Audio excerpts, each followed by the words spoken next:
Cement ಮಂಜು ಪಶುಸಂಗೋಪನಾ ಸಚಿವರು. ಮಾನ್ಯ ಸಭಾಧ್ಯಕ್ಷರೇ, ಪ್ರಶ್ನೆ ಸಂಖ್ಯೆ 1036 ಪಶುಸಂಗೋಪನೆ ಮತ್ತು ರೇಷ್ಮೆ ಇಲಾಖೆ ಸಚಿವರಿಗೆ ಕೇಳ ಬಯಸ್ತೇನೆ. ಉತ್ತರ ಒದಗಿಸಿದ್ದೇನೆ. ಮಾನ್ಯ ಸಚಿವರು, ನಾನು ಸಿಬ್ಬಂದಿ ಕೊರತೆ ಹಿಂದೆನೂ ಕೂಡ ಕೇಳಿದೆ, ಪಾಪ ಅವ್ರು ಕೊಡ್ತೀನಿ ಅಂತ ಹೇಳಿದ್ರು, ಒಂದೆರಡು ಡಿ ಗ್ರೂಪ್ ಕೊಟ್ಟಿದ್ದಾರೆ.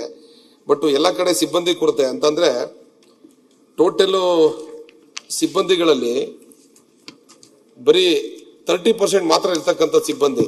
ಹಾಗಾಗಿ ಕೆಲಸ ನಿರ್ವಹಣೆ ಮಾಡಲಿಕ್ಕೆ ತುಂಬಾ ಕಷ್ಟ ಆಗ್ತಾ ಇದೆ. ಅದಕ್ಕೆ ಮಾನ್ಯ ಸಚಿವರಿಗೆ ಲಾಸ್ಟ್ ಟೈಮ್ ಕೂಡ ಅವ್ರಿಗೆ ಮಾಹಿತಿ ಕೊಟ್ಟಿದ್ದೆ.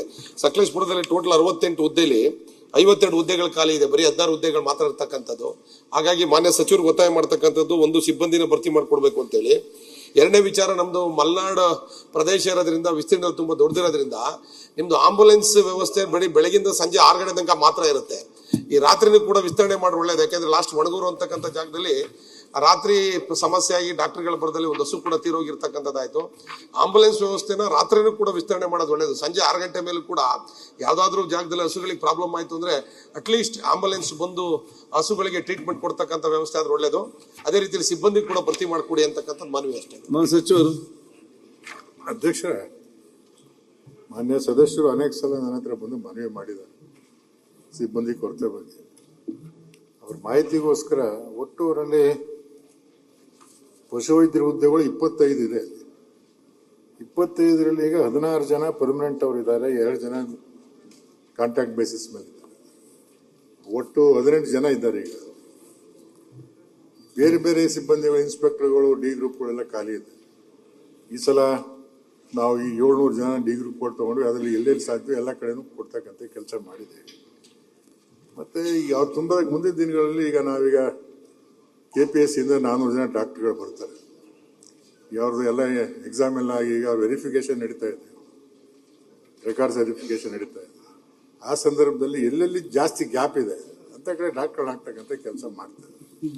ನನ್ನ ಸದಸ್ಯರ ಗಮನಕ್ಕೆ ಇನ್ನೊಂದು ವಿಚಾರ ನಾನು ಹೇಳ್ಬೇಕಂದ್ರೆ, ಈ ಕೇಂದ್ರ ಸರ್ಕಾರ, ನೀವು ಹೇಳೋದಿಲ್ಲ ವ್ಯಾನ್ಗಳು ಕೂತ್ಕೊಳ್ಳಿ, ಅದು ಕೇಂದ್ರ ಸರ್ಕಾರದ ಕಾರ್ಯಕ್ರಮ. ಅಧ್ಯಕ್ಷರೇ, ನಾವು ಮನವಿ ಮಾಡ್ತಾ ಇದೀವಿ, ಕೇಂದ್ರ ಸರ್ಕಾರಕ್ಕೆ ಮನವಿ ಮಾಡ್ತಾ ಇದೀವಿ, ಇದನ್ನ ನೈಟ್ ಟೈಮ್ ಎಕ್ಸ್ಟೆಂಡ್ ಮಾಡಿಕೊಡ್ಬೇಕು ಅಂತ. ಅದನ್ನು ಆಗ್ತಾ ನಾವು ಒತ್ತಾಯ ಮಾಡ್ತಾ ಇದ್ದೀವಿ.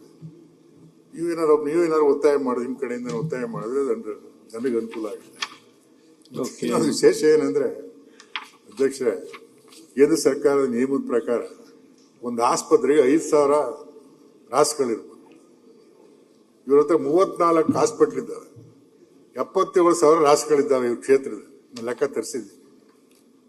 34 ಆಸ್ಪತ್ರೆಗಳಿದ್ದಾವೆ, 5,000 ಡಿವೈಡ್ ಮಾಡಿದ್ರೆ ಬರೀ 15 ಆಸ್ಪತ್ರೆ ಬರೋದು. 19 ಆಸ್ಪತ್ರೆ ಜಾಸ್ತಿ ಇದ್ದಾವೆ ಹೇಳ್ಬಿಡ್ತೀವಿ. ಆದ್ರೂ ಅವ್ರ ಕೊರತೆಗಳನ್ನ ನೀಗ್ಸಕ್ಕೆ ಪ್ರಯತ್ನ ಮಾಡ್ತೀನಿ ಅಂತ. ಅದು ಸಭಾಧ್ಯಕ್ಷೆ, ಈ ಮಲೆನಾಡು ಭಾಗದಲ್ಲಿ ಈ 5 ಕಿಲೋಮೀಟರ್ 10 ಕಿಲೋಮೀಟರ್ ಒಂದೊಂದು ಊರು ಇರ್ತವೆ. ಹಾಗಾಗಿ ಈ ರೀತಿ ಸಮಸ್ಯೆ ಆಗ್ತದೆ. ನಿಮ್ ಮಲೆನಾಡು ಭಾಗಕ್ಕೂ ಬೇರೆ ಕಡೆ ಜಾಗಕ್ಕೂ ಈ ರೀತಿ ಇದನ್ನ ಮಾಡ್ಕೊಳಕ್ ಹೋಗ್ಬೇಡಿ ದಯವಿಟ್ಟು. ಯಾಕಂದ್ರೆ ಹಸುಗಳನ್ನ ಕರ್ಕೊಂಡು ಬರ್ಲಿಕ್ಕೆ ಸಾಧ್ಯ ಇಲ್ಲ. ಸೊ ಹಂಗಾಗಿ ಇರ್ತಕ್ಕಂಥ ಸಿಬ್ಬಂದಿಗಳನ್ನ ಆದಷ್ಟು ಬೇಗ ಮಾಡ್ಕೊಟ್ಟು ನಾವು ತಮ್ಮ ಜೊತೆ ಕೇಂದ್ರ ಸರ್ಕಾರಕ್ಕೆ ಒತ್ತಾಯ ಮಾಡ್ತೀವಿ. ನಮ್ಗೆ ರಾತ್ರಿ ಸಮಯದಲ್ಲೂ ಕೂಡ ಆಂಬುಲೆನ್ಸ್ ವ್ಯವಸ್ಥೆ ಆದ್ರೆ ಒಳ್ಳೇದು.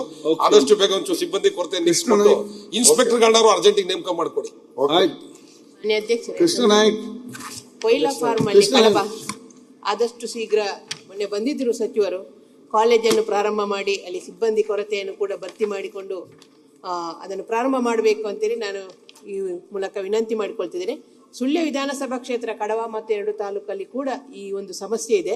ಅಲ್ಲಿ ಸಂಜೀವಿನಿ ಅಂತ ಒಂದು ಒಕ್ಕೂಟದವರು ಕಾರ್ಯನಿರ್ವಹಣೆ ಮಾಡ್ತಿದ್ದಾರೆ. ಅವರನ್ನು ನಮ್ಮ ಒಂದು ಪಶುಸಂಗೋಪನಾ ಇಲಾಖೆಯಿಂದ ಅವರಿಗೆ ಗೌರವಧನವನ್ನು ಕೊಡಬೇಕು ಅಂತ ಅವರ ಬೇಡಿಕೆ ಇದೆ. ಅದನ್ನು ಕೂಡ ಪರಿಗಣನೆಗೆ ತಗೊಳ್ಬೇಕು ಅಂತ ವಿನಂತಿ ಮಾಡ್ತೀನಿ. ಸನ್ಮಾನ್ಯ ಸಭಾಧ್ಯಕ್ಷರೇ, ಅವರು ಯಾವ ಮಾತು ಪಶುಗೆ ಆಯ್ತು, ಎಲ್ಲ ಪಶುಗೆ ಸಂಬಂಧಪಟ್ಟ ಹಾಗೆ ಎಲ್ಲ ತಜ್ಞರಿದ್ದಾರೆ ಮಾತಾಡಲಿಕ್ಕೆ. ಉತ್ತರ ಕೊಡಿ ಮಂತ್ರಿ ಅವರೇ. ನಮ್ಮ ಕೊಯ್ಲದೊಂದು ಕೇಳಿದ್ದಾರೆ, ಕೊಯ್ಲ ಯೂನಿವರ್ಸಿಟಿ ಫಾರ್ಮ್ ಪಶು ವಿಶ್ವವಿದ್ಯಾಲಯ ಪ್ರಾರಂಭ ಮಾಡಲಿಕ್ಕೆ ಕಾಲೇಜ್ ಮೊನ್ನೆ ನೋಡ್ಕೊಂಡ್ ಬಂದಿದ್ದೀನಿ. ಅವರು ಬಂದಿದ್ರು, ಶಾಸಕರು ಬಂದಿದ್ರು. ಈ ಸಲ ಪ್ರಾರಂಭ ಮಾಡಿಸ್ಲಿಕ್ಕೆ ನಾವು ಪ್ರಯತ್ನ ಮಾಡ್ತಾ ಇದ್ದೀವಿ. ನ್ಯೂಸ್ ಫಸ್ಟ್, ನಿರ್ಭೀತಿಯಿಂದ ನಿಮ್ಮ ಪರವಾಗಿ.